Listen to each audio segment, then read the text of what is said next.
सर्वसुगन्धसुलेपितलिङ्गं बुद्धिविवर्धनकारणलिङ्गं सिद्धसुरासुरवन्दितलिङ्गं तत्प्रणमामि सदा शिवलिङ्गं कनकमहामणिभूषितलिङ्गं फणिपतिवेष्टितशोभितलिङ्गम्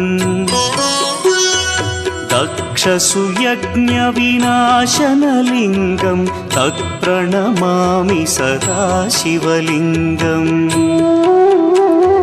कुङ्कुमचन्दनलेपितलिङ्गं पङ्कजहार सुशोभितलिङ्गम्